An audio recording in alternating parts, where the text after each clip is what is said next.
Welcome, Dr. Jenn, to Fast to Heal Stories. It is such an honor and delight to have you here. We have not dedicated a podcast episode to this topic, so I'm very excited about it. My following and listeners are about 95% females. And the topic that we are going to discuss today, I wish we could get in front of every single female on the planet. We'll do our best. I don't think we're going to reach that goal, but we'll do our best to get it out as many as we can. But we are going to be talking about breast cancer today. And what I would love to do, and I know a lot of our thought processes and our interventions are very, very similar, but what I would love to do after you introduce yourself, of course, is just kind of walk through prevention, diagnoses, therapy, and how it differs from what most of us know about the conventional, traditional way of diagnosing, treating, preventing cancer, and then just comparing it to what we would do, in particular, what you would do if you saw a woman come to see you with cancer. Yeah. Yeah. So anyway, before we do that, introduce yourself and how you got so interested in this topic. Yeah. So I'm Dr. Jenn Simmons, founder of Real Health MD. I spent the first 17 years of my career as a breast cancer surgeon, and I come by that really naturally. So my first cousin growing up was a woman named Linda Creed. And Linda was a singer-songwriter in the 1970s, 1980s. She wrote all the music for the Spinners and the Stylistics. She was the queen of Motown sound in Philadelphia. She was brilliant, beautiful, larger than life, lit up a room, deeply, deeply talented.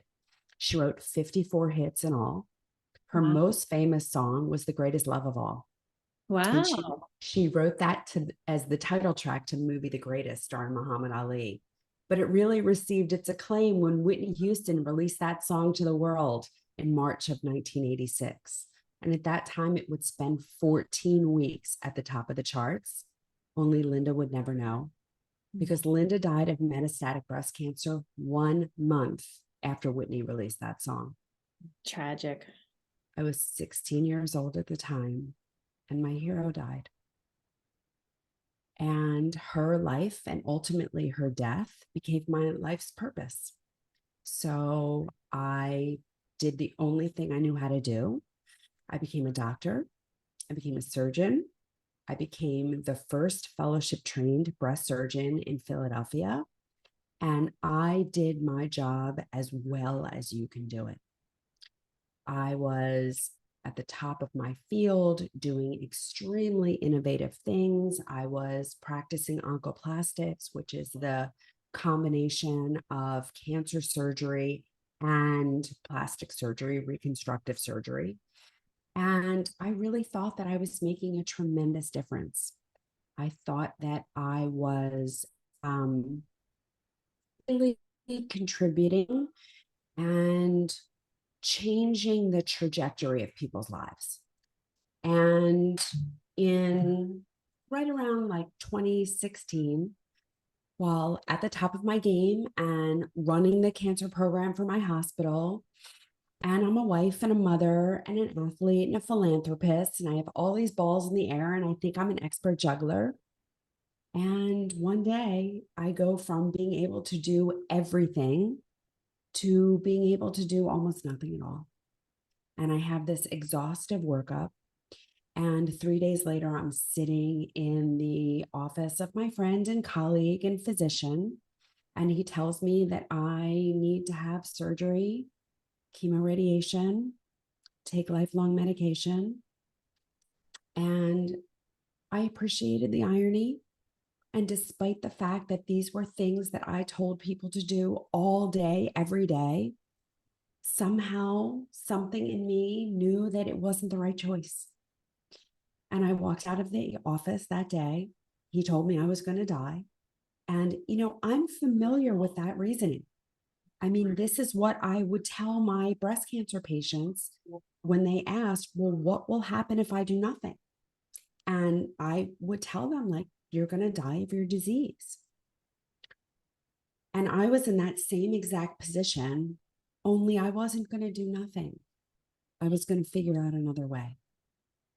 And so started my journey towards health. And because I wasn't overweight and because I was a physician and I didn't know any better, I thought that I was healthy, right? And it wasn't until I had completely lost my health that I realized that I wasn't. So I go on this journey and I decide that the very first thing that I need to learn about is nutrition, because as a traditionally trained physician, we get about 15 hours of training around nutrition, and it's in our first year of medical school and then literally never again. So just to give you a frame of reference, I did 4 years of medical school, 5 years of residency, a year of fellowship, and my work week had to be under 100 hours. Okay. So you can imagine what 15 hours of training is in the scope of 11 years. And are you Right? going to remember it? Doing Well, that. I mean, it's ridiculous what they teach you about rickets and scurvy and Right. how to write for TPN, which is IV nutrition that we give to people that can't eat. I mean, that is it. Like when I tell you bare bones, it's bare bones. And it's things that we don't even see in a developed country. So I start at the Institute for Integrative Nutrition, IIN. It's a certificate coaching program that actually it's really wonderful. And all of my coaches have trained there and then some. So I started IIN. I'm extremely skeptical. I mean, I must have called them 10 times and said, "Are you sure that I'm going to learn something? I'm a physician. Are you sure?" So I'm in one of the first lectures, and a man walks on stage and introduces himself as Mark Hyman, and he's a functional medicine physician. Now, it's 2017 at this point. Yes, he has written some books, but he was not what he is now. Yeah. Social media wasn't what it is now. And so I said, "There's no such thing as a functional medicine physician. What is this quack talking about?" And then I remember that I'm sick and that I must be there for a reason. So I check my ego at the door and I shut up and I start to listen. And thank God I did, because within 5 minutes of this man speaking, I understand why I got sick. It was so that I could be in that room on that day, listening to this man speak, because what he's saying makes my whole world make sense. And I now understand not only what I need to do for me, now I understand my mission. Because yes, cutting out the tumor was helping people in a way, in that it was delaying the next manifestation of their disease, be it breast cancer recurrence or something else. But I was not changing their lives. I wasn't changing their health. I wasn't improving their health. And neither are any of the other treatments that are used for breast cancer treatments. So I realized on that day, I mean, he spoke for 3 hours. I was like glued to my seat. I couldn't get enough of what he was saying. And I'm so excited that I, that day, enroll in IFM, the Institute for Functional Medicine.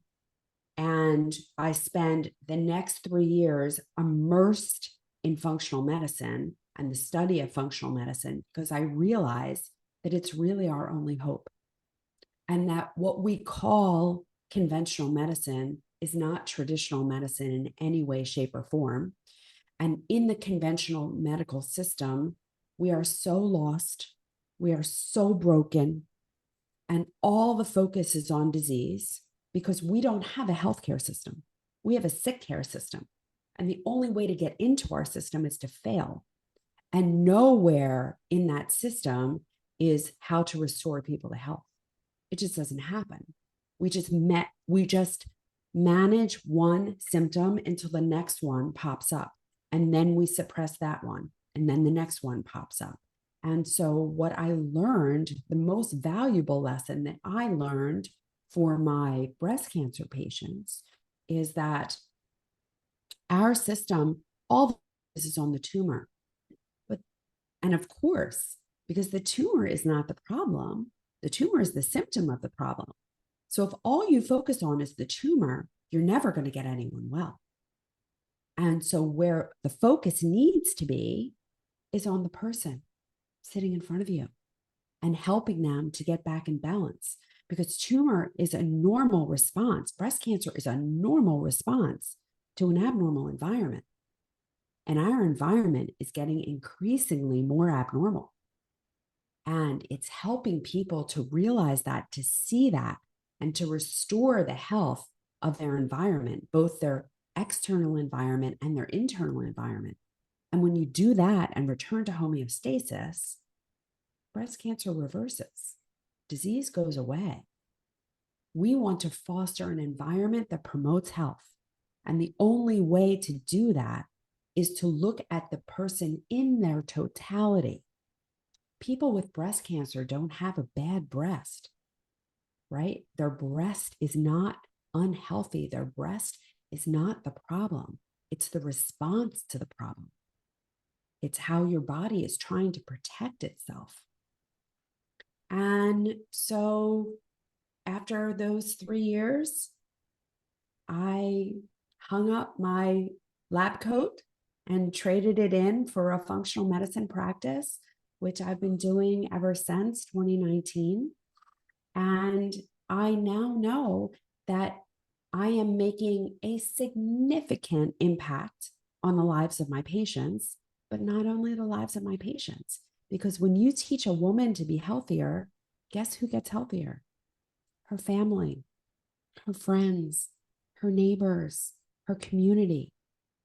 So my impact, I just 10x'd myself overnight just by doing that. And so I still have a very intensive one-on-one program, but that resonates with so much. And I have the ability through opportunities like this to speak to large communities who can make these changes and prevent a breast cancer diagnosis, because it's the same thing that I use to treat a breast cancer diagnosis that you can use to prevent a breast cancer diagnosis. So much to go back to. It's wonderful. And, same thing. A lot of us just have the pain to purpose kind of stories. And I know I was in the conventional nutrition field teaching, the traditional nutrition guidelines for about 15 years. And same thing. I was like, nobody's getting better. Like their diabetes medications just keep going up and up and up. Nobody's blood pressure is getting better. Nobody's losing weight. What am I, and you start to look at, finally, it's like, is there something that I'm not doing? And this was after I thought, no, they must be doing something like closet eating or something that they're, the problem was on them. It's the guidelines and it's how we're trained. And I'm sure some of the things I was teaching people were great, but I teach people almost the exact opposite of what I used to teach. Yeah, I actually think that the ADA dietary recommendations are the recipe for diabetes. They're so old. Oh, I say that, like, I made a post about this and I'm like, I have taken this directly off the American diet. I always want to say dietetics because that's what Diabetes Association website, and it's seed oils and it's healthy whole grains, and it's a high carb breakfast that you're putting into your body first thing when you get up in the morning, and orange juice. I'm like, yeah, if you want to get diabetes, go to the ADA website and what they're doing. It's criminal. So this is the cynical side of me. That is by design.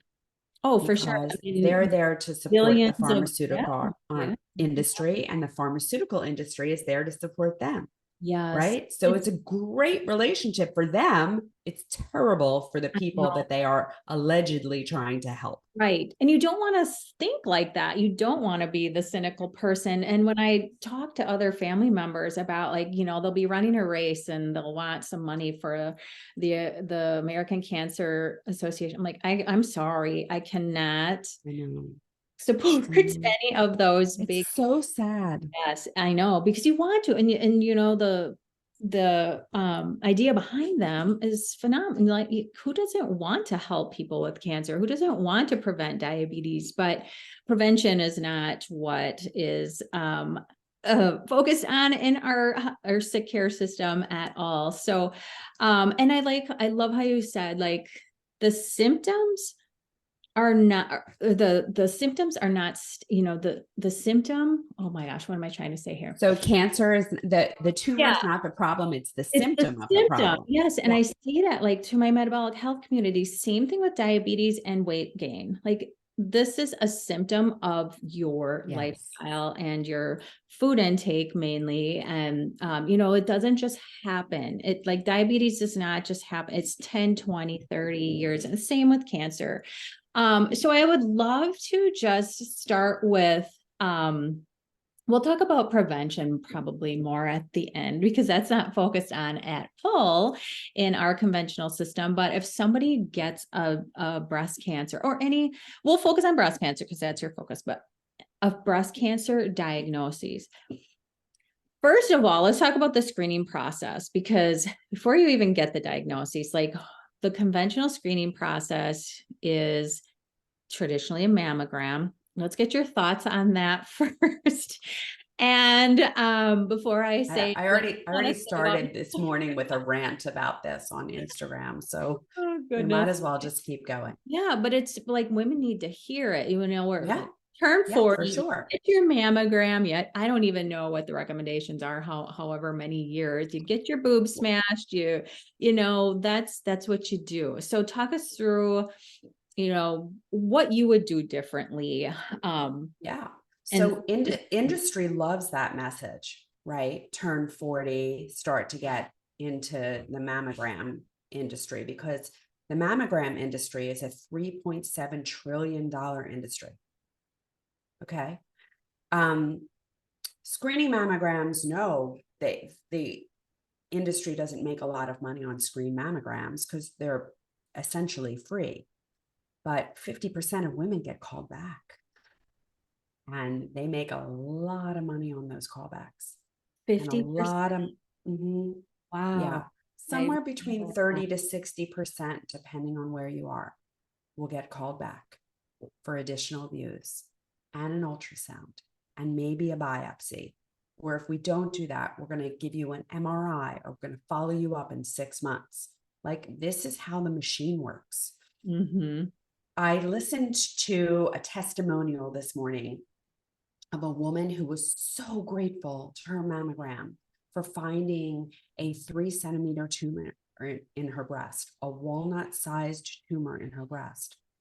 And I sat there thinking, have we really gone so far astray from ourselves that this woman did not know that she has a 3-centimeter tumor, a walnut-sized tumor in her B-cup breast? How? How do you not know that you have a walnut-sized tumor in your breast? Are you not touching yourself? Are you not looking at yourself? We have completely farmed out our health to people who don't deserve the job or the responsibility, because they do not have your best interests at heart. They're very happy to have it. They want the responsibility because it works out really well for them, but not so well for us at all. So let's start with, I never really understood using a test that causes cancer to screen for cancer. So mammograms are x-rays, and you will hear the American College of Radiology and every radiologist say, yes, but it's just a tiny amount of radiation.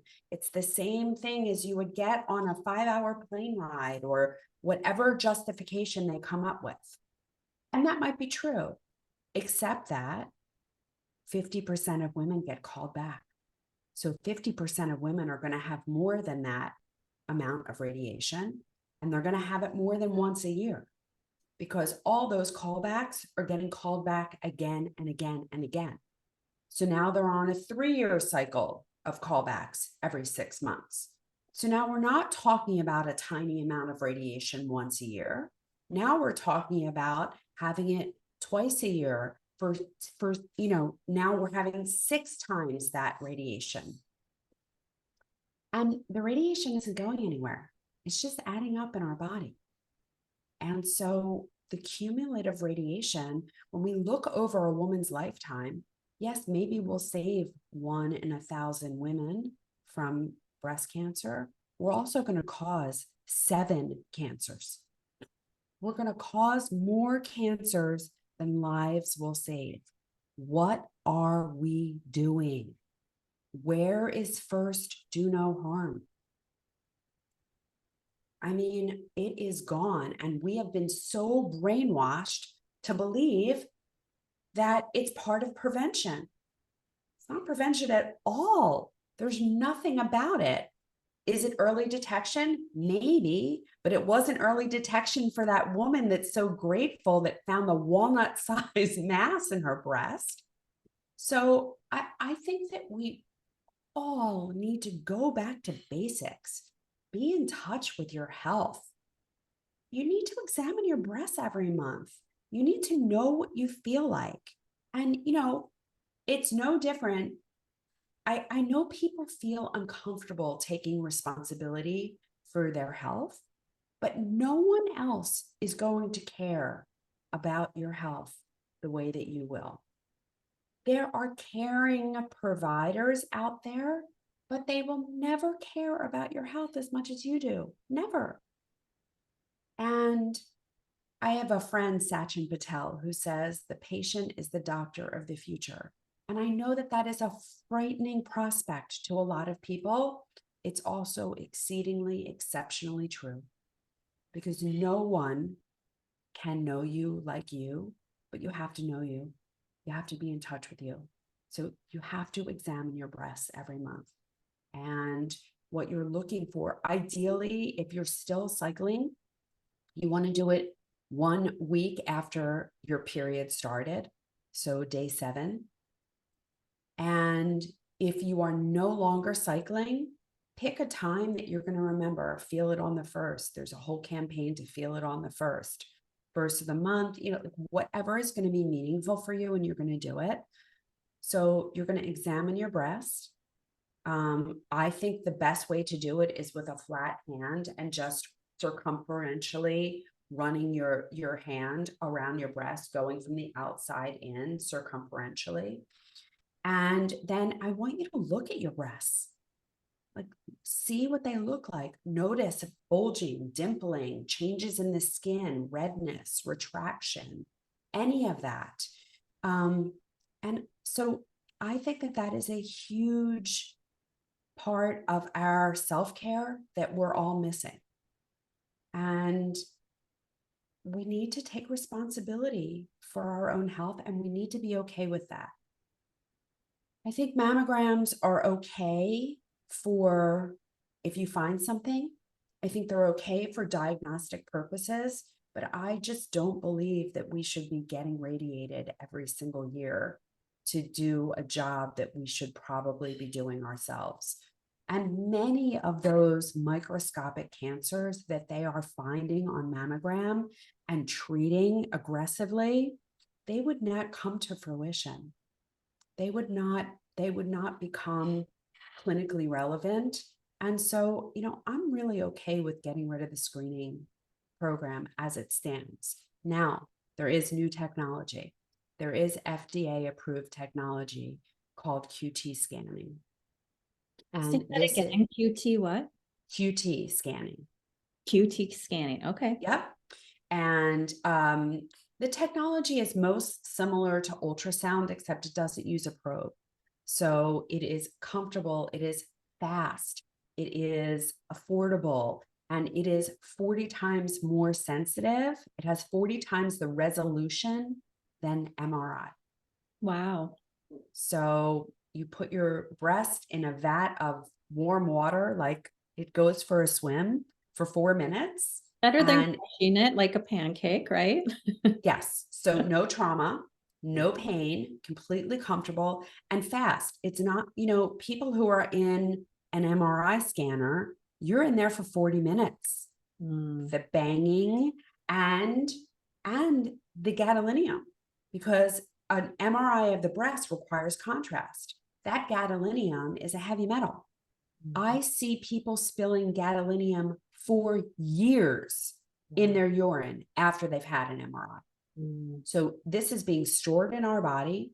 We have no idea what the long-term ramifications of gadolinium are going to be, but they're not going to be good. It's right. not good to have extra heavy metals stored in your body for years and years and years. So, the American College of Radiology telling me that it's safe is like the tobacco producers telling us that smoking cigarettes was safe. Yes. Well, I'm excited to hear about this new technology. So I didn't Yeah. want to disclose this until after you had a chance to talk about the mammograms, but I'm 47, never had a mammogram, never want to subject myself to one.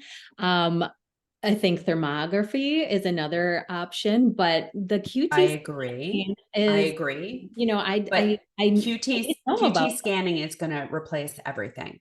that. Okay. So Oh, it is FDA approved to screen dense breasts, and that is like a huge buzzword these days. And I would love to talk about what breast density means and what it doesn't mean, because I think it's really relevant to your population. yeah. So in 2013, new guidelines were passed that qualified breast density, and you get a grade A, B, C, D. A means that you have fatty replaced breasts. B, you have some scattered density. C, you have heterogeneously dense breasts. So there's kind of density everywhere, but it's not completely dense everywhere. And D is extremely dense breasts. And women in the C and D categories have been told that they are at increased risk for breast cancer, and that they should have additional screening and take additional measures and on and on. So I have so many objections to this. And the American College of Radiology said by 2025, everyone needs to know their breast density. It needs to be on their report. So breast density in and of itself is not a predictor of anything. The breasts are made up of glandular tissue, that's the milk producing tissue, fat, connective tissue that kind of holds everything together, and then a skin envelope. So if you start screening in your 40s, when you are in your 40s, most women are not postmenopausal in their 40s. The Right. average age of menopause is in the 50s. So if you're not postmenopausal, you're menstruating, that means you're ovulating, that means you're able to have a child. If you're able to have a child, you're able to feed that child. In order to feed that child, what do you need? Glandular tissue. So what do premenopausal women have a predominance of? Glandular tissue. They're supposed to. So if you are premenopausal and you have a mammogram and you're told that you have dense breasts, I'm going to say, congratulations, you're normal. Wow. Okay. Yeah, and I've never heard that discussed either. So that's super interesting. Now, as we become menopausal, and that is a 10-year process, Mhm. right? That doesn't happen over day or overnight. And so as we become menopausal and our ovaries shut down and we have less and less hormonal stimulation, the breast will start to atrophy. That breast tissue, that glandular tissue that's not being used, that is no longer needed, is going to start to atrophy. And the breast will become less dense on mammogram. And truthfully, that is what we're looking for. So that is an indication that you have of a decreasing risk of breast cancer. Sure. So a postmenopausal woman who has increasing breast density, this is the person that is in increased risk for breast cancer. That makes And sense. that is because they are either on hormone replacement, and that can explain the increased breast density. But if they're not on hormone replacement and they have increased breast density, it's because they have inflammation. And inflammation is the root cause of nearly all the diseases we see today, breast cancer certainly being one of them. Absolutely. So that is where the risk is. If Absolutely. you are a postmenopausal woman with increasing breast density, not on hormone replacement, then you have inflammation, and that is where your focus needs to be. And Yep. we need to stop running to the mammography suite and the MRI suite and get home and figure out how to improve our health, because health happens at home. Yes, and it's so frustrating because if you do get the diagnosis, like you're just shuttled. It's like appointments are made right away. You are Yeah. not allowed to think or look at other options. You're scared. You're like, holy crap, I have cancer in my body, the big C word. I got to get this out. I got to, and it's probably been there for years, unless it's a very aggressive form, Yeah. kind of like diabetes with the fasting insulin. Like that fasting insulin has been elevated for 10 Creeping years up. Yeah. before Yeah. you see those blood sugars. So same kind of thing. It's brewing, it's brewing, it's brewing. Our lifestyles are driving factors of all this inflammation. And it's so much needs to be placed on prevention and metabolic health. And the same things that are going to help prevent the metabolic diseases that we can all agree are metabolic diseases such as type 2 diabetes, heart disease, fatty liver, are the same things that are going to prevent cancer also.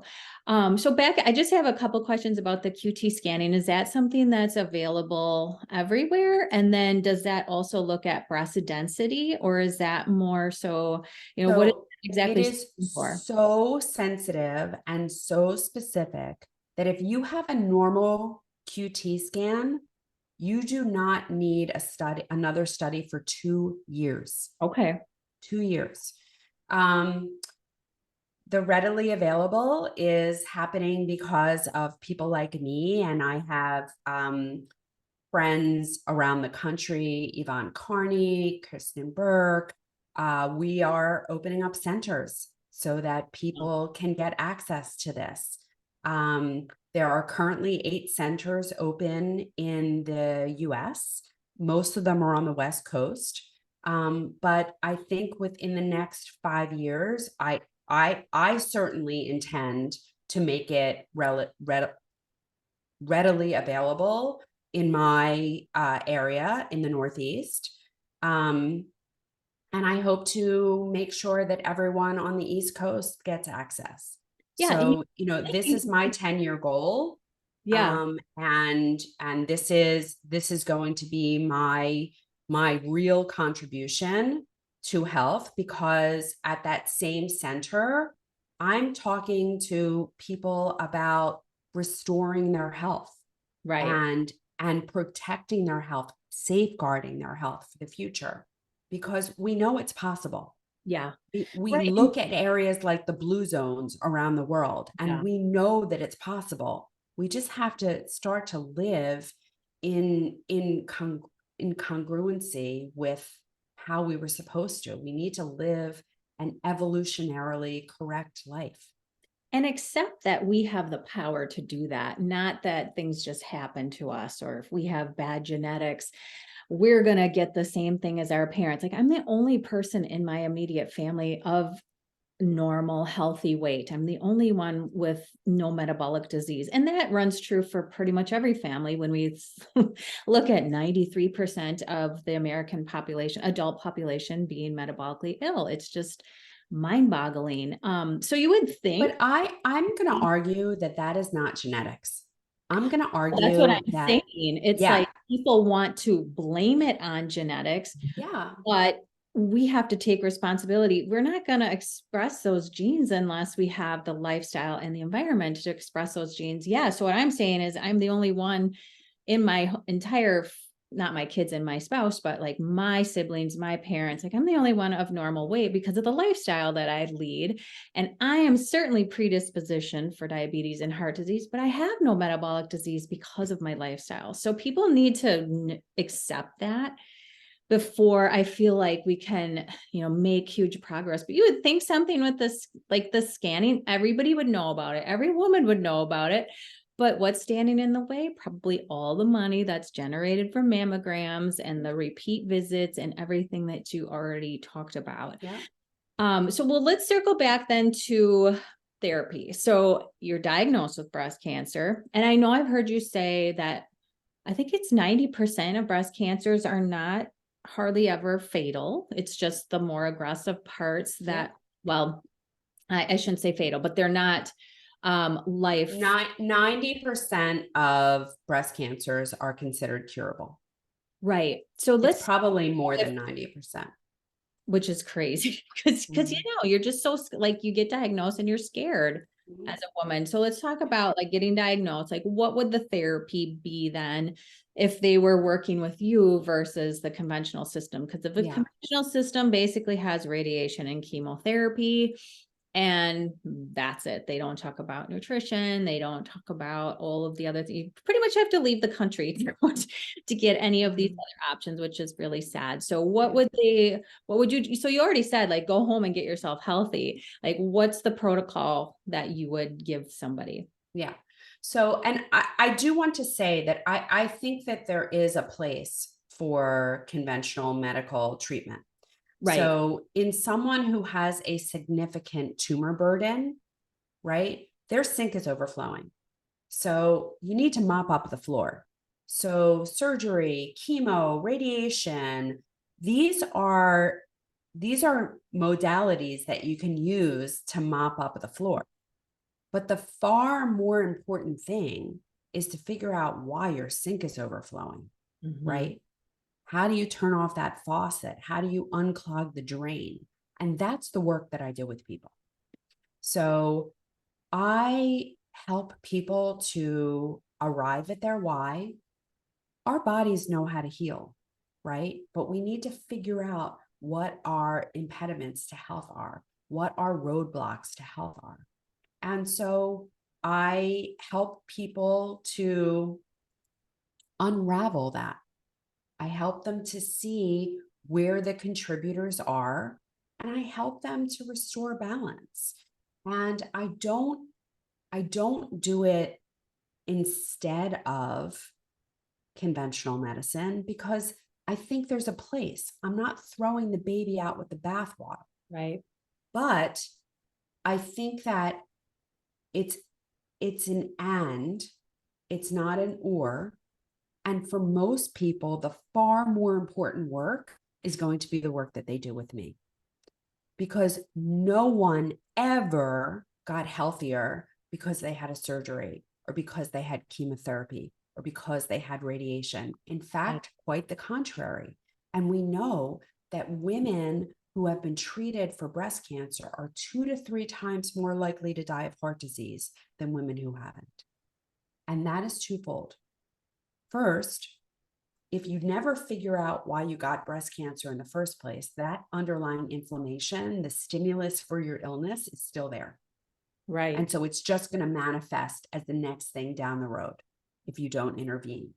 The second thing is that we take women who are already sick because they have breast cancer, and let's be clear, 90% of people come to me and they say, I'm healthy, except I have breast cancer. And I'm going to say that there's no such thing. I'm sorry. I'm sorry. I know people have healthy behaviors and do healthy things, but if you got breast cancer, you are not healthy. And it may not be due to anything that you did, right? You could have been living or working in a moldy home. Right. You could have gotten a tick bite. You could have, your water could be tainted in your neighborhood. Like there are so many things that contribute to a breast cancer diagnosis that are unknowing, that are invisible. And so, but you cannot be healthy and have breast cancer. It just doesn't happen. And so in that same breast cancer population that has this inflammatory stimulus, that's just the way that you manifested the inflammation, right?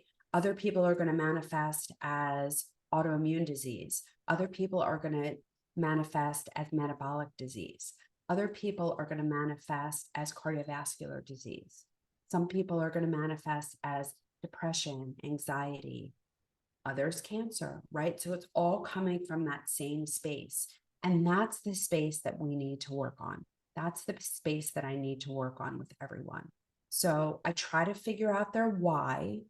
And I also try to institute the pillars of health. And I'm sure those are the same exact things that you're doing. So you're working on diet with them, and you're working on movement with them, and you're working on mindset with them, and you're working on stress management techniques with them. You're working on toxin avoidance, you're working on detoxification, and you're working on living meaningfully and purposefully, because these are the drivers of health. And then we just need to figure out, are there any other roadblocks? Is there mold? Is there Lyme? Are there metals? We need to figure out, are there other things? Are there toxic relationships? Mm-hmm. I mean, I can't tell you how many times people come to me with a breast cancer diagnosis that have just had a divorce or a move, or they lost their job, or they had a death in the family, or they have a sick child, they're a caregiver, like some major life stressor. And we discount the effect that these have on the body. The other thing that we tend to discount is trauma. And women presenting with breast cancer, if you present with an early breast cancer, 30% of them will have trauma in their history. If you present with metastatic breast cancer, 80% of them will have trauma in history. Wow. And, the body is keeping score. Yep. Yep, it can only take so much, and things are going to start to spill over. And I'm so glad that you said, like, everybody presents it differently. Like your bucket, you might have a bigger bucket than I do. You can take, like, my husband's one of those people. I'm like, how are you not, like, how do you not ever sick or bloated, or, like, he's just got one of those really awesome detoxification systems in his body. But not everybody does. And everybody presents a little bit differently with their inflammation. And that is very important to know, because that, I think, is very eye-opening, and it gives you so much power, because you treat and prevent all of these things in the same way. Like you said, it's like health is at home. We don't say, okay, I have breast cancer, now what do I do? It's like, yeah, now you go and you get your body healthy. Same as if you're obese. Like, the obesity is a symptom. You need to get your body healthy in order to lose weight, not lose weight to get healthy. It's quite the opposite. So I'm curious about your take on nutrition. I interviewed a really fascinating dietitian who has a story similar to mine. She got ovarian cancer. Her name is Martha Tettenborn, and she was on my podcast several months ago. And I don't know if you're familiar with her work at all, but she did a lot of research, and using, when she was undergoing her ovarian cancer diagnoses, she used the ketogenic diet and fasting protocols around her treatment very successfully. So successfully that she quit the conventional system. She wrote a book, and now, like, she's a coach for people with cancer, using fasting protocols around chemotherapy and radiation, and using the ketogenic diet to, downregulate those really crazy cancer cells, downregulate the healthy cells. The cancer cells can't downregulate themselves. So the chemo treatments, the radiation treatments are much more effective. But thoughts on that? Like, do you do any of that? Do you promote that with So this is the work of Walter Longo. Yes. Yeah. Yep. Yeah. And of course, I fully support doing that. I am grateful when I get people before they have had chemotherapy, because Yes. when you add functional medicine into a chemotherapy routine, you increase the response to treatment and significantly decrease the side effects of treatment. So I'm talking about by astonishing numbers. Yes. So when we look at the cancer population in general, all comers, when we give chemotherapy to people, there's somewhere between a 20 to 30% response rate, meaning that 70 to 80% of people that we give chemotherapy to get all side effect and no benefit. Those are frightening statistics. Yes. Terrible. Frightening. When we add in functional medicine techniques, fasting, ketogenic diet, exercise, prioritizing sleep, all of those things, we then take that same person and make the chemotherapy 80 to 90% effective. Wow. And we the bottom drops out of the symptoms, drops out.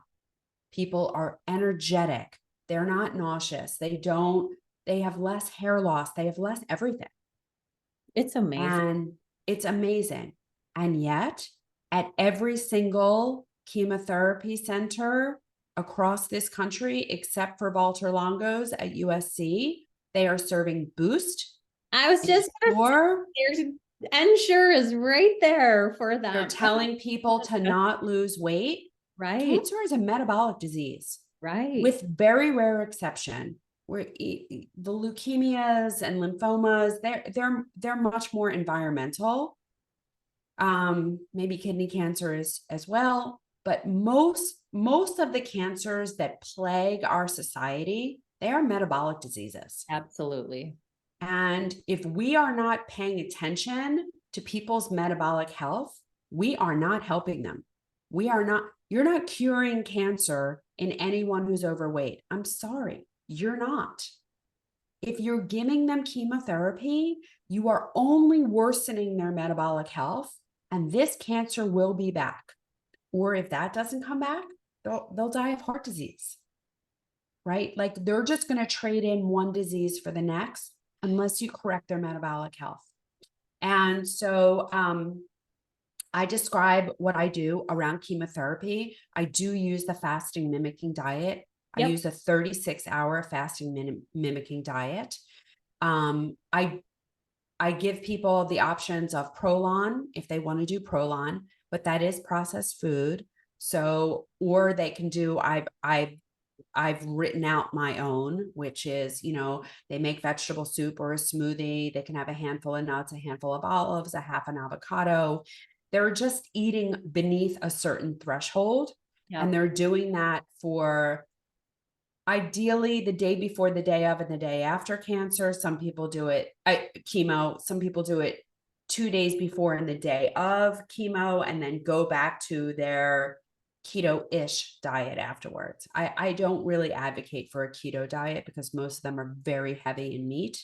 So I advocate for a whole food, plant-based, grain-free, low glycemic, keto-ish diet.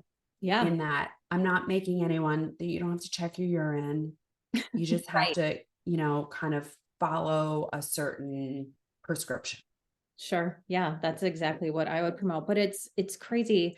And I have had somebody from Prolon come on the podcast and talk about the fasting mimicking diet as well, because sometimes even just for a reset, and not even as I love it. I do it 4 times a year. Yeah. I love it, but it is processed food, and some people take objection to that, and I get it. They sent me a box, and I do think it works very well for a lot of people, but I actually had to stop after day 3 because I just don't handle the processed food and the grains that were in some of the processed foods. But for some people, it works very, very well. So I love that you have an alternative to that that's more food based. And People should recognize that you can do that and you can do your own fasting mimicking diet at home.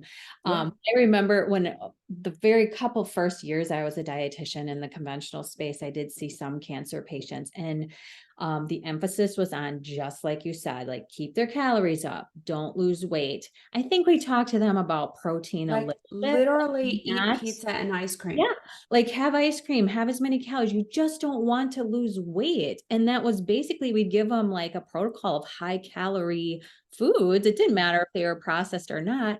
And then in the hospital, oh my goodness, the boost in the ensure that is utilized, and even like tube feeding and formulas. And oh, it's Yeah. all choke. How about tube feeding with corn Oh syrup my in it? goodness. I Like, know corn syrup. what is that about? Insane. Seed oils. I mean, it is Mhm. like, if you want to get sick, go eat at the hospital cafeteria. I mean, there are some, I shouldn't say it's, there are some that have, done a big makeover, but the vast They're few and far majority of between. hospital food is insanity. I mean, it's Yeah. 55 to 65% carbohydrate, protein.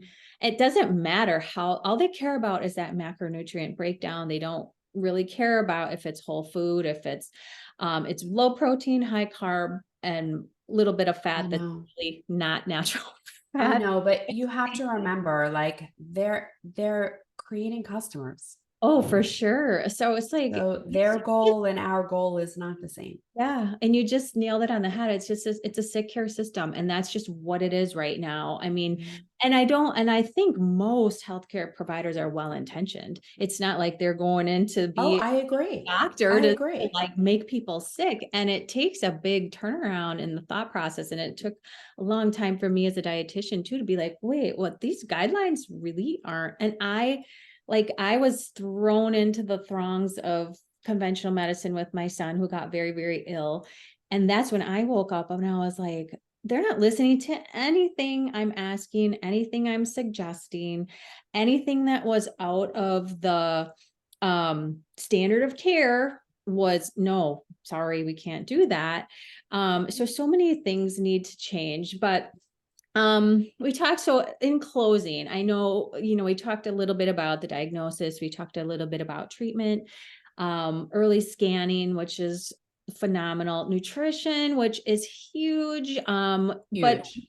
the cancer is a metabolic disease. There are so many people who won't accept that. And just talk a little bit more about that. What And do they think is to, happening? I know, it's like, It's like, is it I not? mean, Like, it prove that it's blows my not mind really. But that yeah, talk about that. I Like, actually think it's criminal if you're oh, treating yes. someone for cancer and you're not measuring a fasting insulin and you're not measuring a vitamin D. Well, they don't even know what like fasting insulin is, let alone test for it. And some people ask for it and they're like, no, like it's Mhm. a I know. $15 test that I tells you know. so much. So, okay. I Yeah. know. Anyway, go So ahead. here's the issue. And I come from this space, right? I am a conventionally trained medical doctor. I have an MD behind my name. We are, people think of doctors as critical thinkers. And that might have been true at one time. But I can assure you, in medical training, critical thinking is frowned on. The best medical student, the best, physician trainee, that is the person that can regurgitate the text back to you, that can follow the rules, that can color neatly within the lines. Because the outliers, what are they? They're difficult. Yep. They're crazy.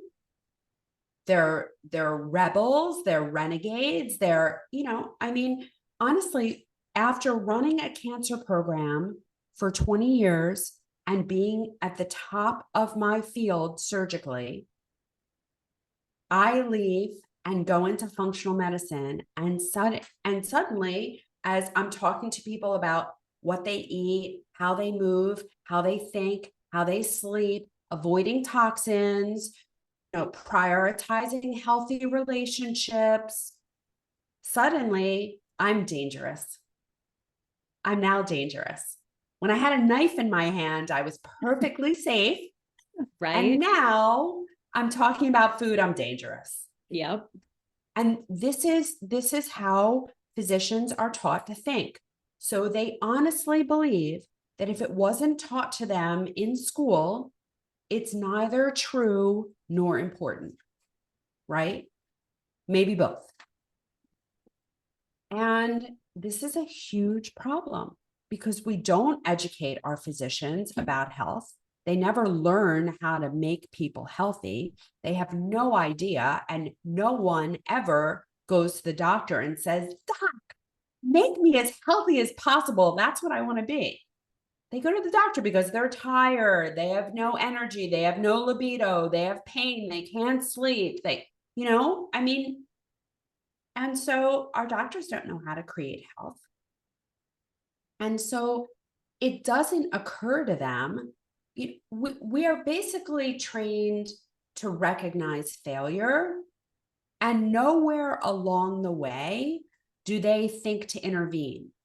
So when you go to the doctor and you say, I have whatever it, I can't lose weight, right?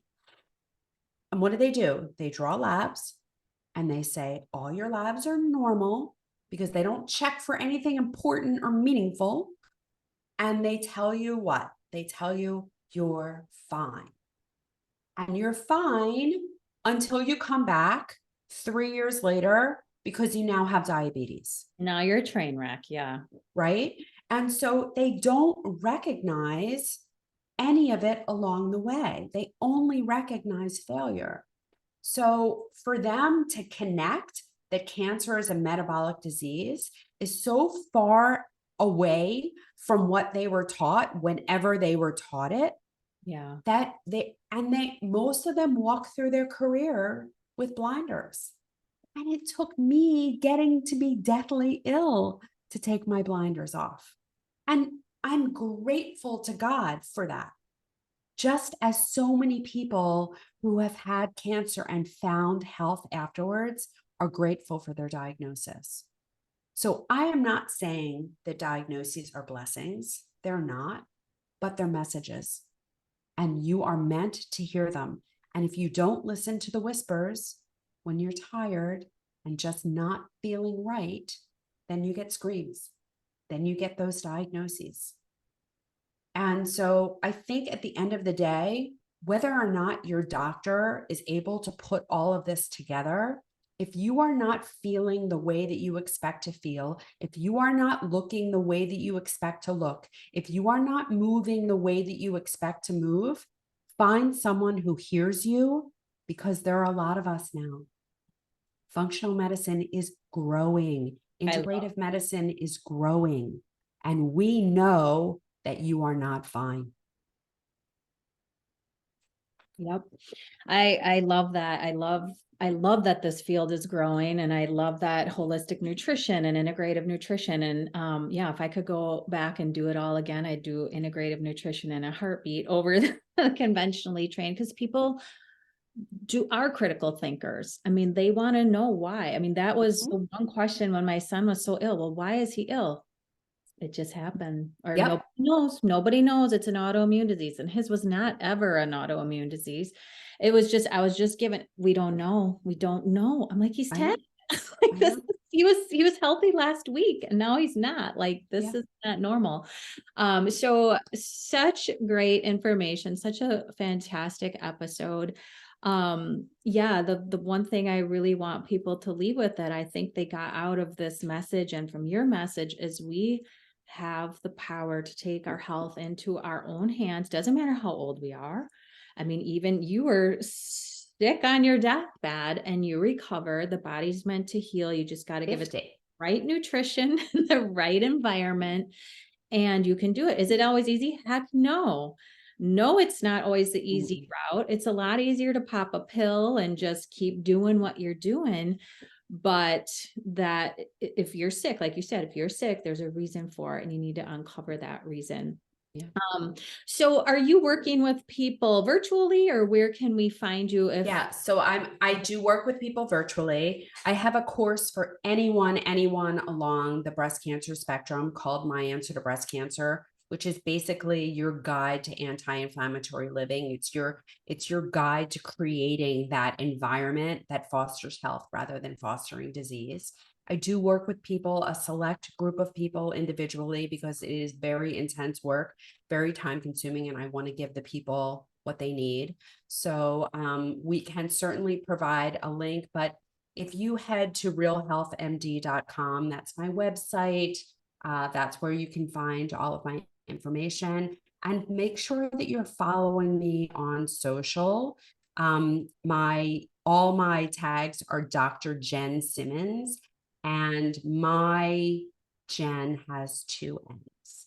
2 N's. Beautiful. We'll link all Yeah, of that in the show notes. it's great. I'm so thankful that you're doing the work that you're doing. Continue to do so. It's not easy to be, step down from being a top-notch surgeon and say, this isn't the best way. I need to do something differently. So kudos to you for doing that. We're so thankful that you're in the functional medicine space, and Thank you. And I didn't lose my mind you didn't lose or my skills you're or thriving. my ability.